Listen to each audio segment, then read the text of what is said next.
Bom dia, Arthur. Bom dia, Érica. Bom dia, telespectadora. Bom dia, pessoal de casa. Mais um Você Mais Mulher no ar. E olha, hoje está recheado de assuntos importantes para você que quer se cuidar e se sentir bem em todas as fases da vida. Exatamente, Érica. De bem-estar, estética e espiritualidade. Hoje o programa está completo com convidados que vão tirar todas as dúvidas sobre esses temas. Então já aproveita e segue a gente lá no Instagram, @você.mais.mulher, para acompanhar tudo e não perder nenhuma novidade.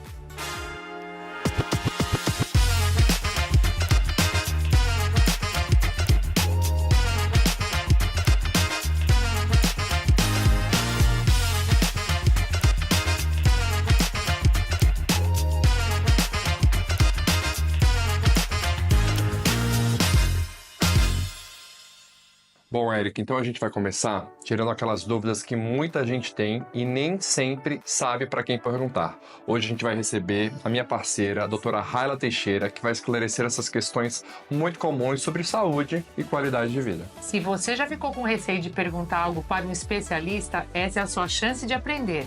Vamos conferir? Olá, agora eu estou num momento tira dúvidas com um especialista e nada melhor do que tirar dúvida com uma parceira, colega, a doutora Raila Teixeira, nutróloga, especialista em emagrecimento, longevidade. E está preparada para as perguntas? Sim, vamos lá, vamos Bora lá, responder. então. A primeira pergunta é da Fabiana e ela quer entender e saber um pouquinho mais sobre a creatina. Qual que é o papel da creatina, principalmente na mulher? Bom, a creatina é um dos suplementos mais estudados, né? E a sua relevância científica vai muito além da questão da massa muscular. Ela tem uma. Que isso é muito importante para a mulher 40 mais, tá? Isso é super importante, que a mulher 40 mais tem até um vídeo da Cláudia Raia falando que ela perde músculo no banho.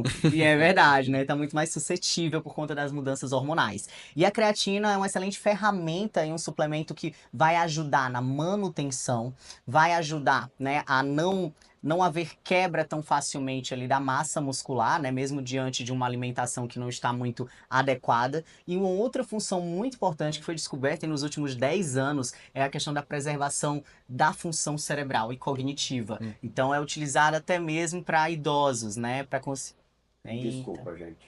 a creatina é um dos suplementos mais estudados, né? E tem ganhado uma relevância muito grande ultimamente nas mídias, mas não só por conta dessa moda, não é moda, né? Na verdade, é um suplemento que nós descobrimos muitos benefícios. E para a mulher 40 mais é incrível para a questão da proteção da massa muscular.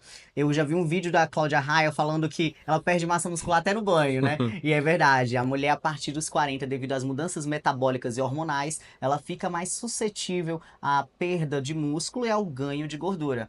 E o uso da creatina é um dos suplementos ali chave, que eu falo que tem alguns suplementos que a gente não pode abrir mão. A creatina é um deles. Salvo em algumas situações, né, de uso de alguns medicamentos, alguns tratamentos que a gente realmente deve individualizar o uso do suplemento, tá? A gente fala que é um suplemento importante para todo mundo, mas o uso ele deve ser orientado pelo profissional, porque daí nós sabemos que tem algumas condições que acabam sendo prejudiciais, né, para o uso assim, isoladamente, o uso de uma forma aventureira, né? Bom, então a creatina ela tem a função de ajudar na manutenção da massa muscular e ainda de melhorar cognição, memória e vascularização cerebral. E esse achado aí dos últimos 10 anos, né, tem trazido aí novas esperanças, inclusive tratamento de algumas patologias, como pacientes com Alzheimer. E para a mulher 40 mais, que começa a esquecer a chave, não sabe onde é que botou a bolsa, também um suplemento incrível. Então, gosto bastante, prescrevo muito aí na minha prática. Acho que você também, né? Perfeito, muito. Acho que é quase um item assim, quase obrigatório, né, na mulher 40 a mais. E teve até um trabalho muito relevante que mostrou o benefício da creatina no paciente pós-Covid, que teve alteração de foco e memória, que foi uma queixa muito frequente que a gente viu na pandemia, e a creatina mostrou resultado, né, com melhora de sintomas de forma muito significante. Então, olha, mais um benefício aí na lista de benefícios em geral, que a gente provavelmente vai descobrir mais outros aí nos próximos anos. Com certeza. Vamos para a próxima? Vamos lá. Agora, a Rayane perguntou sobre colágeno oral. Funciona ou não funciona? Essa dúvida do colágeno é muito comum, né?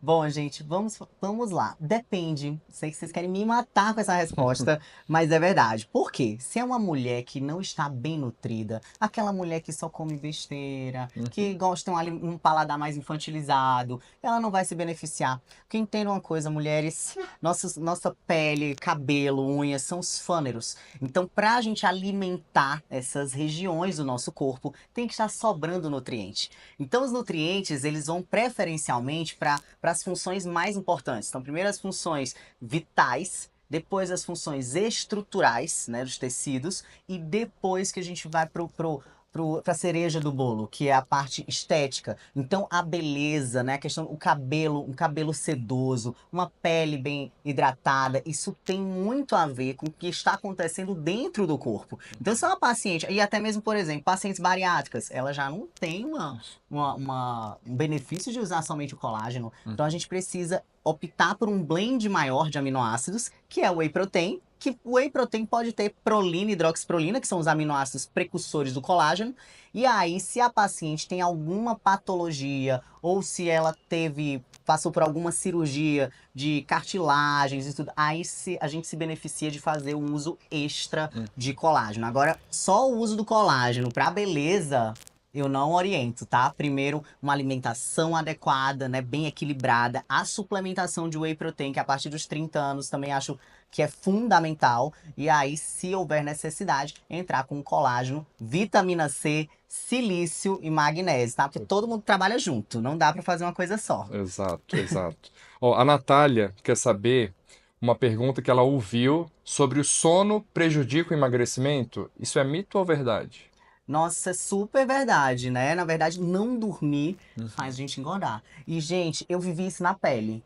Porque quando eu trabalhava dando plantão, eu sempre fui uma pessoa que gostei de cuidar da minha alimentação depois que eu consegui emagrecer, tá? Vocês olham pra mim hoje e não imaginam que eu tinha muitos quilos a mais aqui. E depois que eu passei a me tratar, eu consegui emagrecer de uma forma definitiva. Hoje eu falo, uma coisa que vocês nunca vão me ver fora do peso, porque eu me trato sempre, né? É crônico isso. Então, a questão do sono impacta muito. Nos primeiros anos ali de trabalho, eu dava muitos plantões. E o meu maior defeito era a privação do sono. Quantos quilos eu engordei? 12 quilos, gente, só nessa brincadeira. Isso por quê? Porque a gente mexe ali com a produção da testosterona. A testosterona na mulher ela é produzida pelos ovários, principalmente à noite, tá? E também pelas suprarrenais. Se eu não durmo, eu não produzo essa testo. A testo é uma função importante na mulher, tanto na ativação, né, do corpo de uma forma geral, e também para ganho de massa muscular e para lipólise. Então a testosterona tem uma função muito importante, embora seja bem menos a quantidade, né, que nós precisamos, ela é fundamental para essas funções. Além disso, vai alterar o cortisol. Alterei o cortisol, que é o hormônio do estresse, mas também é o hormônio do despertar, e ele é um hormônio que está muito regulado à questão da gordura localizada.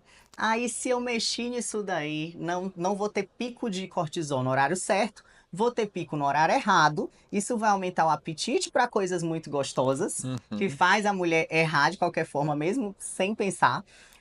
E além disso, vai direcionar a adiposidade para as regiões de abdômen, costa e braço, que é justamente onde você não quer ter, tá? Isso, a deposição da gordura, a topografia da gordura tem relação com os hormônios. Então, a privação de sono vai fazer você ganhar barriga. Eu falo muito isso pros pacientes, assim, ó, não tá dormindo direito, essa pochetezinha não vai sair, não adianta você tá na dieta, mas tem que ser tudo bonitinho mesmo. Perfeito.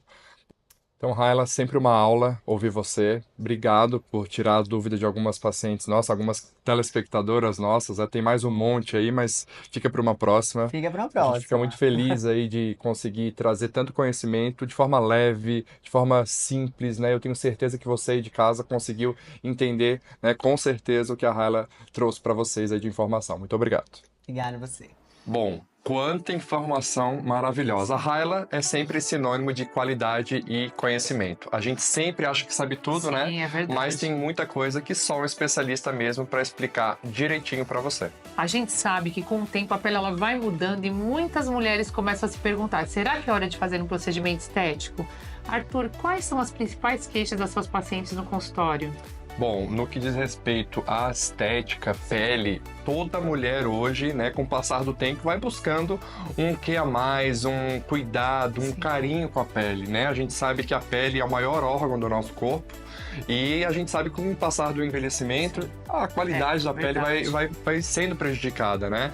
Então, Érica, para responder essa e outras dúvidas, agora a gente recebe o nosso cirurgião plástico, o Dr. Márcio Costa, que vai explicar a diferença entre esses tratamentos e saber qual é o ideal para cada caso. Sim. Então, bora assistir. Bora, vamos lá. A idade ideal para você começar os procedimentos estéticos varia muito de paciente para paciente. Não existe uma idade pré-determinada. Por exemplo, existem pacientes meus com 20 anos de idade que já fazem botox.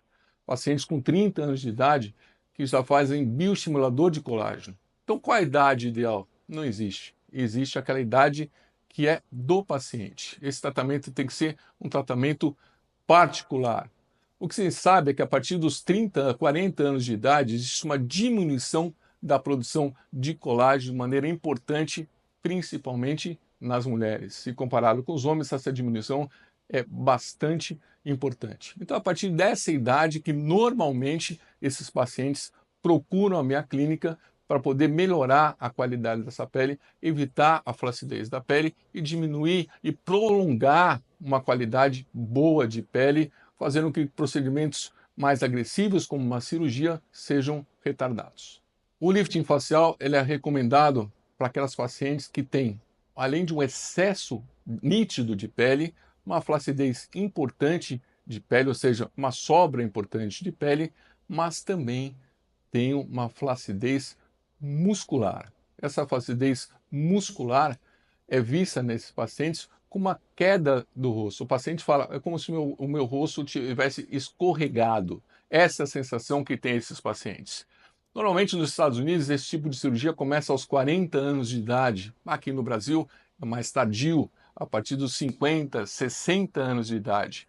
Os brasileiros se importam mais com o corpo do que com o rosto. As americanas e europeias se preocupam mais com o rosto. Por isso elas começam a fazer procedimentos mais rapidamente. Aos 40 anos de idade, todas essas pacientes já fizeram o seu primeiro ritidoplastia, seu primeiro lifting facial, a primeira cirurgia plástica da face. São todos termos semelhantes. Os principais princípios e pontos que devem ser levados em consideração para a paciente não ficar com o rosto não, eu costumo falar, não artificial, mas às vezes fica até pitoresco o rosto dessas pacientes. É evitar que se faça um excesso de paralisação da musculatura, evitar o excesso de volume de ácido hialurônico que é utilizado para preencher essas áreas que são necessárias com a idade e muitas vezes a utilização de bioestimuladores de uma maneira menos agressiva. Então, tem que tomar muito cuidado com esse tipo de aplicação. Em primeiro lugar, utilizar materiais que sejam reabsorvíveis. Não utilizem materiais definitivos. Uma vez que forem utilizados, só existe a cirurgia para retirá-los. Então, tomar cuidado com esse tipo de procedimento, quando fazer e o volume que é utilizado. Senão, um grande risco de você deformar a sua face. Então, obrigado, Márcio. É impressionante como pequenos ajustes podem e vão fazer toda a diferença. É demais. E o mais importante é a gente buscar informação antes de tomar qualquer decisão. E o Dr. Márcio, ele trouxe explicações super valiosas. E o programa de hoje, ele tá só começando, viu? Já temos mais temas incríveis para você. Então, vamos lá. Aproveita esse tempinho para seguir a gente lá na rede social, no nosso Instagram, @você.mais.mulher. E volta com a gente daqui a pouquinho, depois do intervalo.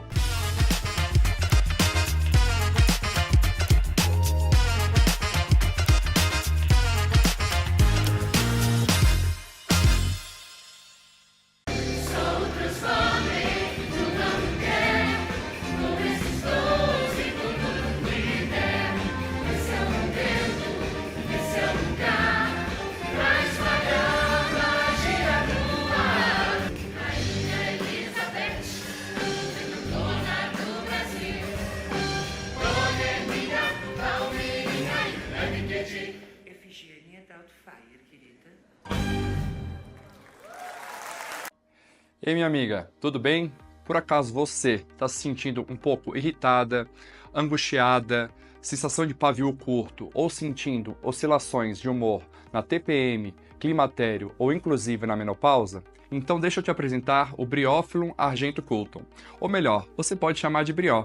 É um medicamento antroposófico que ajuda a equilibrar emoções, aliviar a ansiedade, a sua inquietação, cansaço e angústia. E além disso, ele também pode melhorar o seu sono e trazer momentos de bem-estar, principalmente depois de momentos difíceis. Mas sempre com a indicação do seu médico, hein? Quer saber mais? Então aponte a câmera para esse QR Code e descubra onde encontrar o Brió e toda a linha de produtos Veleda.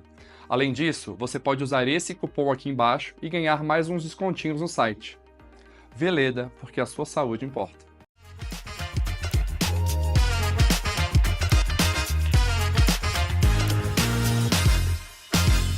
Quem aí faz atividade física e nunca se perguntou: afinal, qual treino eu faço? Musculação ou cardio? O que emagrece mais? E a famosa celulite, será que dá para reduzir com atividade física? Quem vai responder tudo isso pra gente é a Daniele Braz. Vamos conferir? Depende muito do objetivo de cada uma, certo? Se a gente for pensar no cardio, é mais a curto prazo. Você tem uma perda calórica muito maior com cardio. Num exercício de cardio, numa escada, numa esteira, você tende a perder de 500 a 800 calorias. Já na musculação, você perde de 200 a 300. Mas, assim, se a gente for decidir, qual eu faço para emagrecer? Musculação ou eu faço um cardio? Então, assim, eu digo para as mulheres, faz o cardio, mas nunca deixa de lado a musculação. Por quê? Porque senão depois vem a flacidez, entendeu? E assim, o músculo para a saúde é muito importante, para a estética e para a saúde. E sempre muito importante, procure o seu profissional, procure um educador físico. Para te ajudar, ele vai saber te falar a melhor forma. Olha, a gente vai fazer um protocolo para você ganhar massa muscular, mas você também precisa fazer um HIIT junto, um protocolo para você também fazer o seu cardio junto. Eu, por exemplo, eu amo musculação, eu sempre faço a musculação, mas nunca deixo de lado o meu cardio, que é muito importante também para você perder aquela gordurinha localizada. Então, eu sempre reservo ali 30 minutinhos depois dos meus treinos de musculação para eu fazer o meu cardio. Então, isso potencializa a queima de gordura e não deixo de fazer a minha musculação para ganhar minha massa muscular. E aí, a gente fica com uma composição corporal muito mais bonita. Como a atividade física pode ajudar na melhora da celulite? O terror da mulherada, né? Aquele aspecto dos furinhos, casca de laranja, né? Famoso, que tem sempre no abdômen, bumbum, nos flancos, culotinho. Então, nós temos aí duas frentes. Primeiro, a celulite nada mais é do que um processo inflamatório do nosso corpo, né? Muitas vezes por má alimentação, hormônios. E essas duas frentes que nós temos, que dá para combater a celulite, é o cardio, que ele faz o quê? Ele faz você queimar suas calorias e queimar essa gordurinha localizada. Bicicleta, escada, corrida ao ar livre. Então, nós podemos potencializar a queima de gordura nesse local com o cardio. E temos também a musculação. A musculação, como que ela melhora o aspecto da celulite? Criando um tônus muscular. Criando um tônus muscular e deixando a nossa pele mais lisinha, entendeu? E a alimentação é um grande diferencial nisso tudo. Se policiar para não comer alimentos que te inflamam, porque isso vai potencializar a sua celulite, vai deixar os furinhos mais aparentes.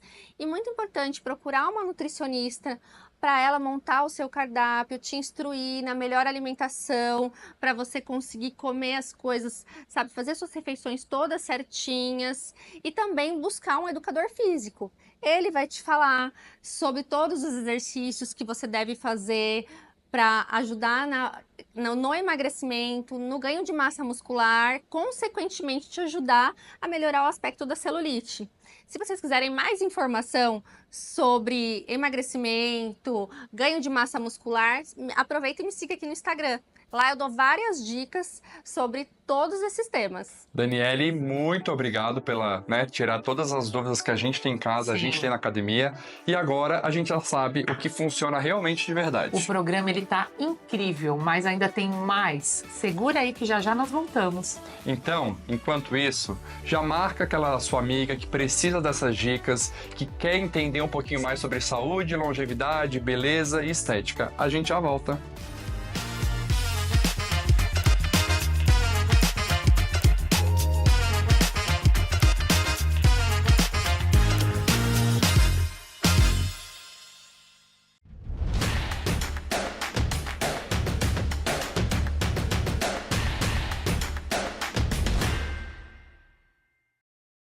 Olá, tudo bem? Boa noite, sejam muito bem-vindos ao podcast do Você Mais Mulher. Eu sou Érica Leonel e hoje eu estou com um convidado muito especial, um amigo de longa data, Dr. Ricardo Abel Evangelista, que é psiquiatra, e ele veio falar para a gente quando devemos procurar um psiquiatra. Seja muito bem-vindo. Obrigado, Érica. Obrigado a todos que estão nos assistindo. Agradeço a oportunidade. Falar de psiquiatria é sempre uma missão muito agradável, Sim. porque é um assunto que eu gosto muito, mas eu sou suspeito porque eu sou psiquiatra, e é um assunto amplo, acho que desperta muita curiosidade na cabeça das Sim. pessoas quando eu converso por aí. Até fora de consultório, as pessoas querem saber como é, do que se trata. Será que é só para os loucos mesmo, né? Sim, é muita curiosidade. Conta um pouquinho da sua trajetória, como que você escolheu a medicina e ser psiquiatra, Dr. Ricardo? Bom, eu escolhi medicina porque eu tinha um interesse em ciências biológicas, né? Certo. Eu falei, gosto de ciências humanas também, exatas, mas assim, a parte de biologia eu gostava muito. Entrei na medicina sem a menor ideia do que fazer. Sim, Eu não queria ser psiquiatra, eu queria ser infectologista, eu me encantava com doenças infecto-contagiosas e elas são muito interessantes de se estudar. Mas ao longo do curso, a gente vai tendo contato com várias Sim. áreas e aí, de repente, eu estava lá em dúvida se eu ia fazer neurologia ou ser psiquiatra. certo. E depois eu até posso falar sobre isso. Qual é a fronteira entre neurologia e psiquiatria? Porque todo mundo sabe que o neurologista cuida da cabeça, Sim, mas o psiquiatra também, né? então é E bem parecido, né? são especialidades irmãs. Sim. A neurologia e a psiquiatria, porém, diferentes, né? Mas a psiquiatria me levou, ela me ganhou, né? Daí eu fiz, depois da faculdade de medicina, a gente faz a residência médica, que é a Certo. especialização que o médico faz para entrar na especialidade mesmo. No meu caso foi psiquiatria. Aí foram 3 anos lá fazendo a residência e depois você termina e vai fazendo alguns cursos de aprimoramento aqui ou ali. E aí eu já era psiquiatra e tudo começou. Quando a gente deve começar a cuidar da saúde mental, doutor Ricardo? Quando a gente percebe que chegou essa hora de cuidar? Olha, Érica, essa pergunta parece fácil, mas não é, viu? Sim. Porque, para você ter uma ideia, a psiquiatria ela se divide em sub-áreas. E, por exemplo, existe psiquiatria da infância e adolescência, Certo. tá? Mostrando que desde tenra idade a gente pode cuidar da saúde mental de uma criança em desenvolvimento, Sim, né? Também existe, evidentemente, a psiquiatria dos adultos ao longo da faixa de vida toda, e lá na frente existe uma área chamada psicogeriatria, sim, onde a gente dá um olhar para a saúde mental dos idosos, onde existem algumas características diferentes do adulto jovem, né? Mas qual é a hora exata? Eu diria que, sendo criança, adulto ou mais velho, perceber uma ausência de bem-estar. É claro que a vida não é perfeita para Sim, ninguém, com é lógico certeza. que as pessoas têm seus sofrimentos pontuais, é lógico que a gente tem o direito de ter nossas emoções que variam, que oscilam de acordo com a vida. Nada disso é patológico, Sim. nada disso é doença, e as pessoas têm que viver, mesmo que sejam momentos de sofrimento. Sim. O sofrimento também faz parte da vida, não é? Mas quando uma alteração de comportamento Sim. ou emocional começa a se tornar muito persistente, muito duradoura, não tem mais aquela característica temporária. Sim. Quando a qualidade de vida começa a se comprometer por muito tempo e a pessoa não consegue mais voltar ao seu normal anterior, vale a pena perguntar para um psiquiatra se está tudo bem, Certo. tá? E assim, quais são os principais sintomas de depressão e ansiedade que fazem com que a pessoa procure um psiquiatra? Que a gente começa a perceber que não tem alguma coisa que está anormal. Olha, depressão e ansiedade, bom, são duas doenças, né? Dois Sim. transtornos mentais diferentes, Certo. mas que em 50% das pessoas que têm depressão ocorrem também transtornos Da ansiosos. ansiedade, Elas são certo. muito comórbidas, como a gente fala. Então acontece muito da pessoa ter as duas coisas, né? Para quem não sabe, né, a ansiedade, aos olhos da psiquiatria, ela pode se tornar doença. Sim, Todo mundo fica ansioso, todo mundo sabe o que é ficar ansioso, é uma expectativa, uma sensação do que está por vir, e a pessoa fica tensa. sim. E até certo ponto é normal. Mas aí quando começa a afetar muito a vida da pessoa, já é hora de procurar o psiquiatra. Exatamente. Afetar de que jeito? A ansiedade, ela produz muito sintoma físico quando Sim. ela é excessiva.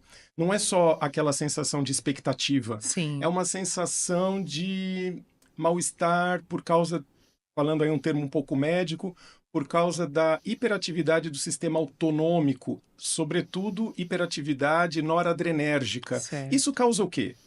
Taquicardias, o coração acelera, existe uma vasoconstrição periférica, então as mãos ficam muito frias, pode dar um tremor de extremidades, a respiração fica assim afobada e a pessoa sente um desconforto, um aperto no peito e sempre uma sensação de expectativa do que está por vir. E Sim, nunca vem essa coisa. Essa é uma ansiedade que também é duradoura, não é que passa depois que acontece alguma coisa, sabe? certo. Ela persiste, então tem que ser tratada e dá para tratar muito bem. A depressão, por outro lado, a gente chama de depressão em psiquiatria quando a pessoa tem um estado de tristeza profunda e duradoura. Certo. Lembrando que não é, mas eu fico triste, então eu tenho depressão. Claro que não, gente. A tristeza da depressão, ela tem algumas características. Por exemplo, ela pode ou não ser causada por alguma coisa que a pessoa passou na vida, Certo. tá? Ela é suficientemente duradoura para a pessoa perceber que ela não está mais se adaptando à nova situação. Sim, A pessoa em depressão, ela perde a capacidade de se adaptar e ficar tudo bem daqui a pouco, como seria o saudável. A certo. pessoa deprimida, ela tá doente. E aquele estado de tristeza não larga dela. A Não pessoa larga. não sai daquilo, né, daquela situação. E não é só tristeza, a depressão, Sim. tá? A tristeza é o sintoma, é o carro abre-alas da Certo. depressão. Mas existem sintomas acessórios importantes, como anedonia, que é a incapacidade de experimentar prazer das coisas, hipobulia, que é o nome que é chique que o médico dá para dizer que a pessoa não tem mais vontade, não tem mais iniciativa. Existem sintomas de anergia, onde a Certo. pessoa não tem energia para desenvolver sua vida, para fazer sua rotina Pra normal. ter a rotina normal, certo. Muda a qualidade dos pensamentos. Por exemplo, o deprimido frequentemente é mais pessimista, Certo. ele tem uma visão desolada sobre si mesmo, então ele tem uma autoestima reduzida, uma visão também desolada sobre as pessoas em geral, sobre o Sim. futuro dele, como vai ser. E vão perdendo a motivação Vai para perdendo a tudo. vontade de viver. Tem muitas pessoas que perdem até a vontade de viver, né? Perdem Sim. mesmo. E esse seria um caso mais grave, Certo. né? Onde a pessoa realmente pode chegar num ponto de sentir que a vida não vale mais a pena. Certo. Por isso, nos primeiros sintomas de depressão, vale a pena procurar a opinião do especialista. Porque a gente nunca sabe se a depressão vai evoluir e Sim. chegar num quadro grave, Certo. ou se ela vai ficar em níveis mais leves. Isso, aliás, é uma curiosidade que muita gente tem. É, muita gente tem, não, às vezes não tem até preconceito de perguntar, né, doutor, para poder De entender melhor. Tirar dúvida. As pessoas Sim. pensam, talvez, que toda depressão, para ser depressão, tem que ser um quadro gravíssimo. Assim, Sim. só tem depressão quem está trancado no quarto, sem tomar banho, sem comer Sim. e pensando em acabar com a vida. Sim, isso pode ser uma Certo. depressão, mas existem graus não tão intensos, onde a pessoa acorda, toma banho, Faz todas as atividades faz normais. todas as atividades normais, porém, internamente existe um sofrimento que não a abandona. Entendi. Ela realmente tem um sofrimento diário, mas não tão intenso quanto aquele Conta primeiro aquela caso. depressão mais grave, né, É. doutor? Mas é bom tratar também, porque uma depressão não tratada pode piorar com o tempo. Entendi. Pode, e compromete a vida social, a vida de trabalho, a vida das relações pessoais, né? A qualidade de vida da pessoa fica péssima. Sim. Né? E quando existe essa superposição que a gente estava falando de depressão mais ansiedade, porque não são condições Sim. excludentes, né? Uma Certo. pessoa pode estar deprimida e muito ansiosa também, pior ainda. E tem tratamento para tudo Certo. isso, tá?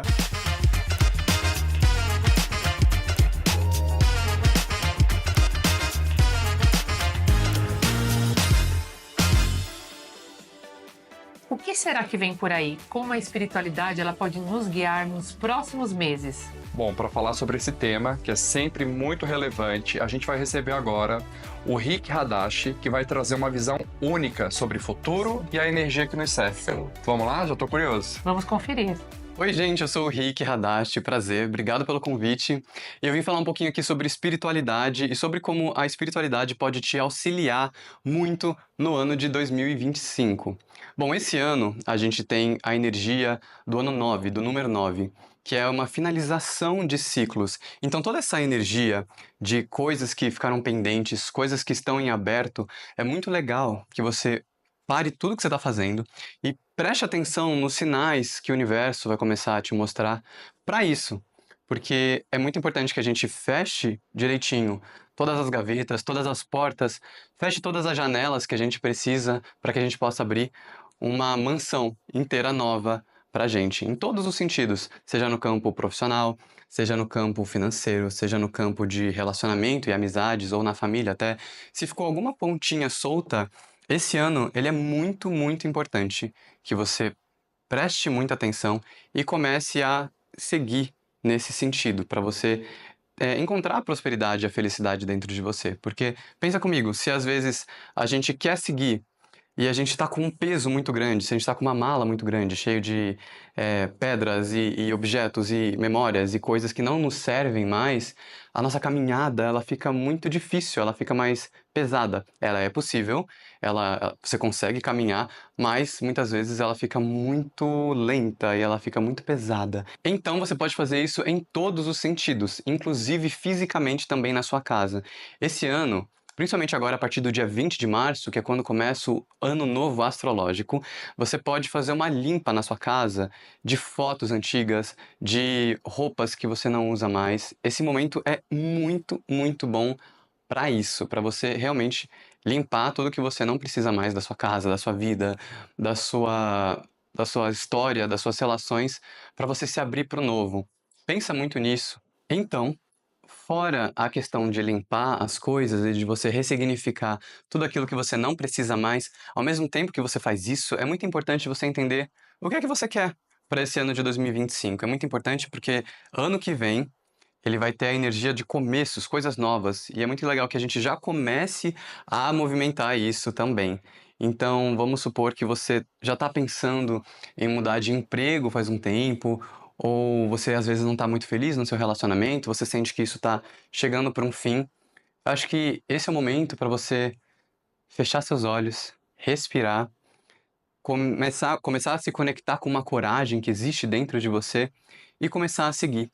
Porque não importa o que você esteja passando, sempre vai existir alguma saída para aquilo ali, alguma solução de algo novo. E muitas vezes a gente sente que a gente está preso e que a gente não vai sair daquela situação, por mais difícil e complicada que ela seja. Mas confia, porque existem milhares de possibilidades da gente poder mudar a circunstância que as coisas estão indo da nossa vida. Porque simplesmente às vezes a gente está preso na situação e a gente não consegue ver de fora. Quantas vezes, por exemplo, você não perguntou para um amigo, para uma amiga, alguma coisa e essa pessoa ela deu uma solução muito simples para você? Aí você fala, nossa, nem tinha pensado nisso. É porque a gente não pensa mesmo, porque às vezes a gente está tão ansioso, tão preocupado, tão nervosos, com muita raiva às vezes também daquela situação, que a gente acaba se fundindo com aquilo ali e a gente não consegue expandir a nossa mente, expandir o nosso olhar para entender o que a gente pode fazer. Então, ter essa calma também faz parte desse pacote aí de 2025 que você precisa ter. Essa palavra, ela tem que acompanhar você durante todo esse ano.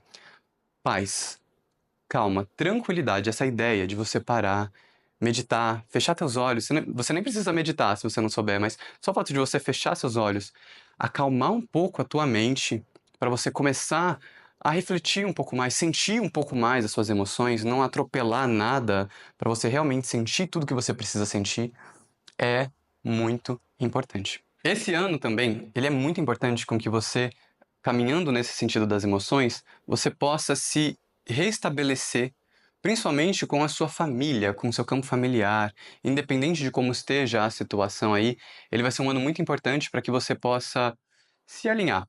Mesmo que você esteja brigado com alguém, que você tenha alguma questão, a pergunta é: como que eu posso ficar bem dentro dessas relações familiares que às vezes são muito confusas, que às vezes são muito caóticas, que às vezes parece que não vai ter solução ali também? Porque, gente, falando muito sério, a família, ela sempre vai ser um desafio, porque a gente vem na nossa família por algum motivo, para resolver alguma questão, por algum ponto em específico, não importa, mas você não está na família errada. Saiba disso. E então, pensando nessa linha, é legal que você comece a pensar, tá, o que que eu vim aprender aqui? Como que eu posso melhorar quem eu sou a partir da minha família?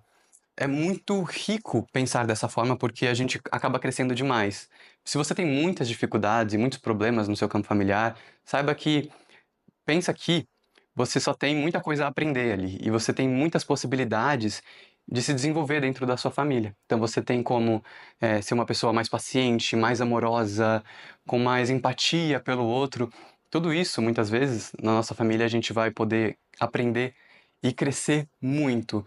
E assim a gente vai se tornando seres humanos cada vez melhores, com mais paz, com mais paciência, com uma outra percepção da vida e como a gente pode seguir a partir disso, tendo novos olhares em relação a tudo. Porque de verdade, tudo é uma questão de filtro. Tudo é uma questão de como que você está internamente, como que estão as suas emoções. Esse ano, inclusive, se pergunte muito isso todos os dias. E é uma coisa que eu passo para as pessoas que eu atendo fazerem todo santo dia. Eu estou passando para vocês também, porque esse exercício ele é fantástico. Feche seus olhos, todos os dias, pelo menos uma vez por dia, e se pergunta: o que é que eu estou sentindo? Qual que é o sentimento que eu estou sentindo agora? Porque a gente acaba atropelando as nossas emoções na correria do dia a dia, nessa coisa meio conturbada e caótica que a gente às vezes vive. E então, fecha os teus olhos, uma, duas vezes por dia, e se pergunta o que que você está sentindo de fato. E sente aquilo. Não julga aquele seu sentimento, a sua emoção. Seja raiva, seja uma culpa, seja um medo, uma insegurança, ou até emoções positivas, não importa, mas sente o que você precisa sentir. Então, fazendo tudo isso, se conectando com você, fechando os seus olhos e meditando, se conectando com as suas emoções, principalmente também, se livrando principalmente daquilo que não te serve mais, eu tenho certeza que 2025 vai ser incrível para você e você vai poder aproveitar ao máximo de tudo que o universo vai te dar. Porque a energia do ano ele vai ser muito nesses aspectos que eu falei. Então, se você já começar a fazer isso, se você já começar a trabalhar o seu autoconhecimento, o seu desenvolvimento pessoal, você vai se dar muito bem nesse ano de 2025, tá bom? Muito obrigado, amores, e até a próxima. E eu adoro essas previsões e reflexões. Elas fazem a gente olhar a vida de outro jeito. Independente da crença de cada um, é sempre bom a gente ter um olhar mais atento sobre a nossa caminhada de maneira geral, né? Certeza. A menopausa ela ainda gera muitas dúvidas, mas é uma fase natural da vida da mulher e com cuidados certos pode ser vivida com bem-estar. Perfeito. Na realidade, a menopausa é uma doença hoje, né? Tanto é que o Ministério da Saúde e o Ministério da Educação colocou a menopausa, sim, como um Código Internacional de Doença. Então, a menopausa hoje tem CID. Toda mulher na menopausa, ela precisa de cuidado, de atenção e de uma avaliação individual. Verdade. E por uma coisa que eu fico muito feliz, agora, Érica, a gente está de volta com o meu quadro Eu Desenho para Você, um quadro que eu trago a dúvida de você, telespectadora, de você aí de casa, para tentar, através de um desenho, através de uma explicação mais ilusória, aí, mais com ilustrações, para facilitar o seu entendimento. E agora, Érica, é uma surpresa para você, hein? Sim. A gente está com um quadro um pouco mais tecnológico, o desenho não vai ser na lousa, e claro, eu quero que vocês entendam que a letra ainda continua de médico, tá? Solta a vinheta, o quadro Eu Desenho para Você, e hoje o tema menopausa.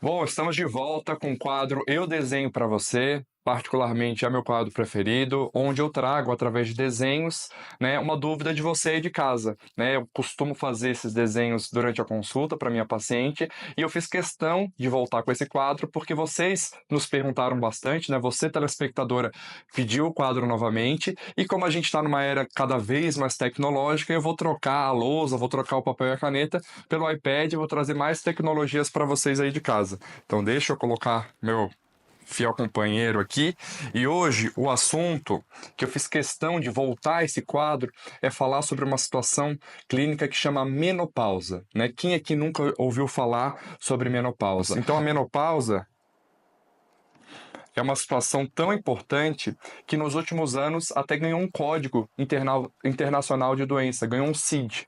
E o que acontece na paciente na menopausa? Na menopausa, infelizmente, a paciente vai ter uma redução de um hormônio que chama estradiol. Estradiol nada mais é que o hormônio feminino, o principal hormônio feminino. Então, essa situação, a mulher na menopausa tem uma queda muito importante, né? Claro que a gente sabe que essa queda, ela já vem se acentuando principalmente antes da menopausa, naquela situação do climatério, e essa queda vai trazer riscos, sim. Quais são as principais consequências que a mulher na menopausa pode ter? A primeira, um fator de risco cardiovascular, exatamente. A mulher na menopausa, ela pode ter uma chance muito maior de infarto agudo do miocárdio e acidente vascular cerebral. Por quê? Isso aqui é um vaso comum, correto? O meu sangue vai passar por aqui. O que o meu estrogênio ele tem a função? Ele tem essa função aqui, ó. Opa! Ele tem essa função de vasodilatar esse vaso, né? De deixar esse sangue aqui fluir com menor resistência. Quando, por sua vez, acontece a queda do hormônio, esse vaso ele tende a ficar mais estreito, né? Aumentando, infelizmente, a resistência desse vaso. Então, por sua vez, a mulher na menopausa, ela tem maior chance de, como eu disse, infarto agudo do miocárdio, acidente vascular cerebral e hipertensão arterial sistêmica.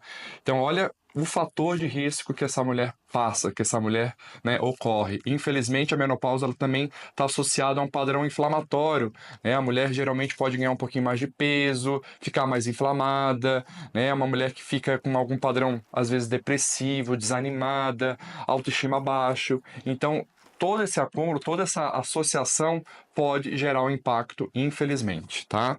Deixa eu apagar aqui, porque eu quero mostrar para vocês o segundo principal fator de risco, que é uma questão que a gente vê muito, principalmente em pacientes mais idosas, que é a osteoporose. Para quem não sabe, como eu falei, o hormônio estradiol é responsável pela produção de uma célula que chama osteoblasto. Isso vem do latim, esse nome difícil aqui. Osteo significa osso e blasto significa formação. Então, já dá para entender que quando eu tenho estradiol, consequentemente, eu tenho a formação de osso.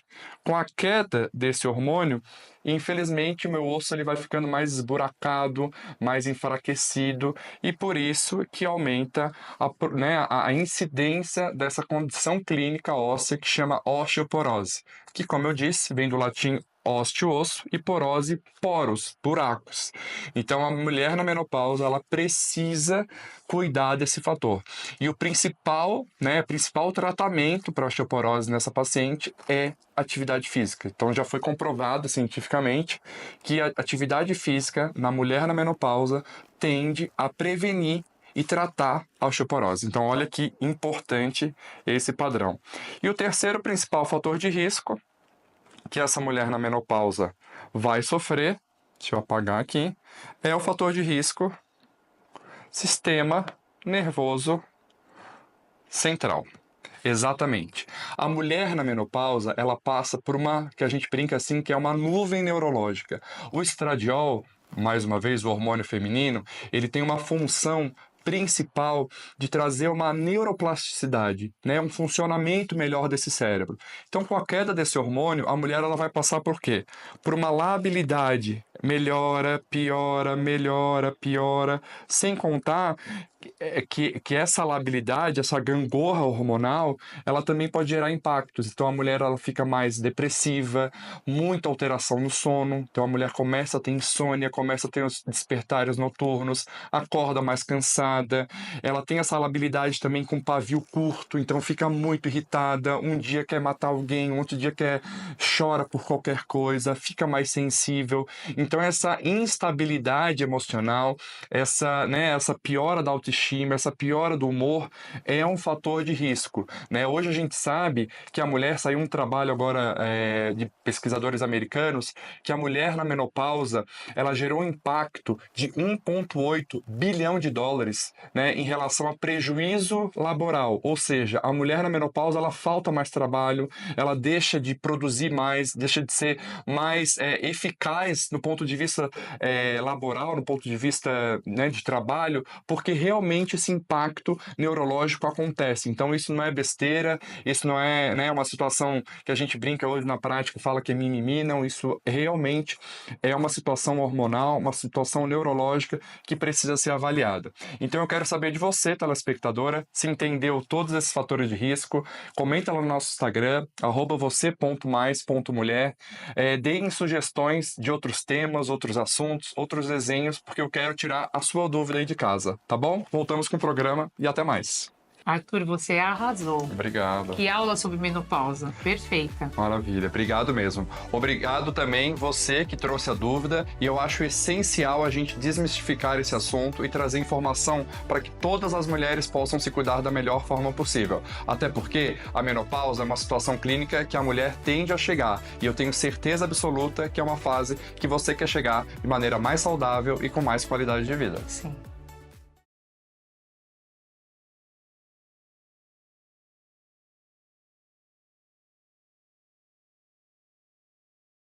E para as pessoas que estão sentindo algum desses sintomas, mas tem preconceito de ir no psiquiatra, o que a pessoa pode esperar da primeira consulta no psiquiatra?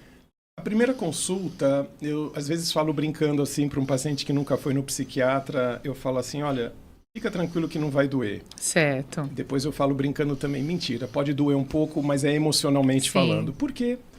Fala-se de coisas profundas, né? Intimidades. É uma consulta médica detalhada na história do paciente. Certo. Então, fala-se de uma prévia da vida dele, de onde ele veio, quem ele é, e até chegar nos momentos atuais, se ele é casado, solteiro, separado, viúvo, e situações atuais que podem estar afetando ele. É o que a gente chama de anamnese em medicina. Não é só o psiquiatra que faz isso. É que o psiquiatra vai direcionar isso para fatores emocionais, de convívio. Para você poder entender de onde que está vindo todo aquele problema, né? Exato. E lembrando que a anamnese ela é ampla, porque a gente está filtrando 1000 possibilidades do que a pessoa pode ter. A gente começou falando agora sobre depressão e ansiedade, mas a psiquiatria não é só depressão e ansiedade. Tem várias outras doenças, várias. Né? Então a gente faz uma conversa muito ampla, onde o paciente tem que ficar muito à vontade. Certo. Então é conveniente que o psiquiatra ouça bastante, faça perguntas, porque aí o psiquiatra vai começar a ter elementos suficientes para ir montando um quebra-cabeça de sinais e sintomas que podem ser coerentes com um diagnóstico ou outro. Isso, Érica, é fundamental, porque, ao contrário de outras áreas da medicina, a psiquiatria tem poucos recursos de exames. Existe um ou outro exame de apoio que pode ajudar a elucidar um caso, mas a maioria dos diagnósticos não depende de exames clínicos, tipo radiografia, tomografia, São doenças que você não são palpáveis, então as pessoas têm muitas dúvidas e às vezes fala que é frescura, né, doutor? Fala que é frescura, de onde vem isso? Fala, mas você tem tudo, por que você está se sentindo tão triste? Exatamente, no caso da depressão. Né? No caso da depressão. Essa coisa de você tem tudo e por que você está se sentindo tão triste, isso é tão comum de ouvir. Certo. Porque... só abrindo um parênteses na depressão, a gente sabe que a depressão pode ter duas classificações, que são classificações antigas, que é a tal da depressão reativa e a depressão endógena. São nomes antigos, hoje em dia não se usam mais, mas é uma classificação útil. Por quê? A depressão reativa, eu acho que é o conceito que o povo, em geral, tem da depressão. O que é isso? É como se fosse um fato da vida que aconteceu, muito pesado, Sim. muito intenso emocionalmente, e depois daquele fato, que pode ser uma perda, uma briga, um choque, qualquer coisa, a pessoa evolui com sintomas depressivos crescentes. Sim. Por isso que chama-se depressão reativa. Certo. É uma reação àquilo que Há aconteceu. uma situação que aconteceu. Isso existe. Certo. Bom, mas nem sempre é assim, por incrível que pareça. A depressão endógena, ele Sim. tem esse nome porque se você dividir a palavra no meio, ela vem do prefixo grego endos, que vem de dentro, Sim. e genos, que tem a ver até com geração, genética, produção, Sim. né? Então, ela é uma depressão gerada dentro. Como assim gerada dentro? Quer dizer que a origem dessa depressão endógena Sim. não está nos fatos da vida. Não aconteceu nada lá fora. A vida da família está tudo bem, o trabalho está tudo bem, ninguém está doente, ninguém brigou com ninguém, está tudo bem. Sim. E mesmo assim a pessoa deprime. Você falou, mas como? Bom, é porque a Pode gente ser hereditário? pode ser hereditário. Ah, sim. A depressão endógena, ela nasce por causa de desregulações Sim. no próprio sistema nervoso. Olha. E aí a gente tem que entender que as emoções humanas, pelo menos ao olhar teórico da psiquiatria, Sim. elas dependem de uma boa regulação do sistema nervoso central. Sim. As emoções como tristeza, raiva, alegria, medo, todas dependem do funcionamento cerebral saudável. Sim. Eventualmente, até por causas genéticas, pode começar um sintoma de desregulação emocional, produzindo sintomas de tristeza, irritabilidade, desânimo, e não aconteceu nada na vida externa. Certo. É alguma coisa que a pessoa começa a desenvolver, porque ela tem propensão a isso. Ah, ela já tem a propensão, entendi. Isso existe também, Também. assim como a depressão causada por fatores externos. Certo. E às vezes, só para completar, existe uma superposição das duas. Porque uma pessoa pode perfeitamente ter uma propensão Sim. e ainda por cima acontecem fatos na vida que funcionam como gatilhos, que empurram ela para aquele quadro. Certo. Tá? E quais são os tratamentos que hoje no consultório o doutor tem para oferecer para as pessoas que vão? Porque muita gente tem preconceito, fala, eu não vou tomar medicamentos, ou quem vai no psiquiatra é louco, tem muita gente que fala isso, né? Tem. Bom, primeiro, feito um diagnóstico correto, fundamental, né? Certo. Aí o tratamento é acertado.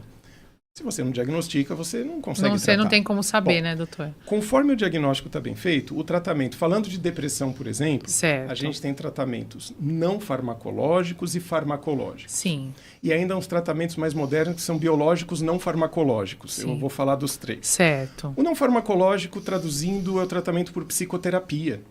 A psicoterapia, que é o atendimento que o psicólogo também faz. Que é bem importante, né, doutor? Muito.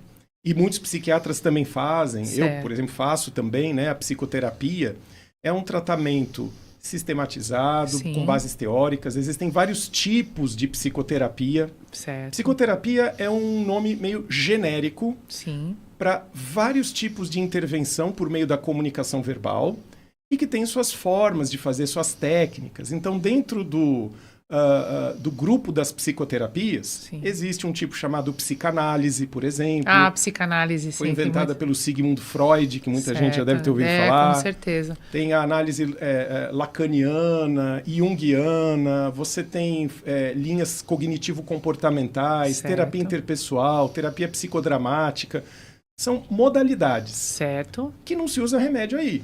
É na intervenção, com base técnica, na comunicação, investigando como a pessoa pensa, como ela se Sim. comporta, as consequências de certos comportamentos. A pessoa é convidada a fazer reflexões profundas, Certo. lembranças de fatos, enfim. Em muitos casos, com a psicoterapia resolve e não precisa nem do medicamento. Em muitos casos, sim. Certo. Em outros, não. É necessário o Muitas medicamento. vezes dá para fazer uso de medicamento e psicoterapia As, junto. as duas coisas juntas. Ou só medicamento também Certo. é possível, totalmente possível, tá? No caso dos medicamentos, aqui abre-se um leque de dúvidas e receios e medos que as pessoas têm. Sim. Bom, primeira coisa, quem toma remédio fica dopado? Não. Essa que é a maior dúvida, né, que as pessoas têm não, em casa. A priori não. Certo. É claro, gente, claro, que pessoas diferentes têm sensibilidades diferentes aos remédios, Sim. né? Então, uma pessoa pode ser mais sensível a um certo medicamento, que pode ter uma tendência sedativa ao medicamento. E como essa pessoa tem o corpo muito sensível, ela pode ficar com um pouquinho mais de sono do que seria o adequado. Mas por isso a comunicação do paciente com o médico é fundamental. Porque o médico ajusta. Vai ajustando as doses, E né, fica doutor perfeito. Carlos? Ninguém tem que ser tratado com base em se sentir esquisito, lesado, nada. Dá para tratar com muito equilíbrio, de forma muito suave. Tá? Qualquer coisa fora disso tem que ser conversada com o psiquiatra. Então, o medicamento não é para deixar ninguém lesado, dopado. Não tem que produzir vício, que as pessoas falam, eu vou ficar viciado. Muita gente em casa pensa assim, né? E às vezes deixa de procurar o tratamento por conta disso, né? Isso não é verdade, ficar viciado. Por quê? O que acontece muitas vezes é que o tratamento, por exemplo, a depressão, ele pode ter alguns planos terapêuticos. Existem depressões que você vai tratar por um certo período de tempo e depois dá alta para o paciente. Isso existe. Ah, doutor, mas não é que quem toma remédio para depressão vai ter que tomar para sempre? Não. Não necessariamente. Há casos em que vai ter sim. Que a pessoa... são casos e casos, São né? casos que as pessoas têm recaídas. Entendi. Trata-se uma vez, a pessoa fica bem, o médico dá alta. Trata-se uma segunda vez, existe uma fase de manutenção, onde mesmo estando bem, a pessoa precisa tomar a medicação dela. E tem muita gente que para de tomar por conta, né, E aí doutor? piora Que aí tudo piora de tudo. novo. Volta bem pior, não volta os sintomas? Volta às vezes pior, às vezes igual, Érica. Não há uma certeza que vai voltar pior. Mas só o fato de voltar já é horrível. Com certeza. Bom, aí a pessoa tratando direitinho, cumprindo os prazos, a chance de recaída é muito mais baixa. Só que lembra que eu falei que tem um componente um pouco genético na depressão? Certo. Algumas pessoas têm uma tendência tão intensa de deprimir que mesmo tratando corretamente, elas recaem depois de um tempo da alta. Quando uma pessoa já teve 3 recaídas, pelo menos, aí o médico recomenda que é melhor não parar o remédio. Entendi. Mas assim, a escolha do medicamento tem que ser muito adaptada a cada pessoa, sem efeitos colaterais. Arthur, hoje falamos sobre tanta coisa importante, né? Exatamente, bastante relevância para você. Saúde, bem-estar, autoestima, futuro. Foi um programa completíssimo. É isso mesmo, eu concordo com você. E olha, se você perdeu alguma parte ou quer rever alguma matéria, algum conteúdo ou até o meu desenho, já sabe, corre lá no nosso canal no Instagram e também no YouTube, @você.mais.mulher, tá bom? A gente vai te esperar lá e lá também você vai tirar bastante dúvida, hein? Então coloca temas futuros do meu desenho que eu tô esperando a opinião de vocês. E claro, semana que vem tem mais Você Mais Mulher, sempre com temas que fazem toda a diferença na sua vida. Então já anota na sua agenda, todo domingo, aqui, às 9 horas da manhã, eu, Érica, estamos esperando vocês. Até lá, um beijo e se cuidem. Uma boa semana e até mais. Até mais, tchau, tchau.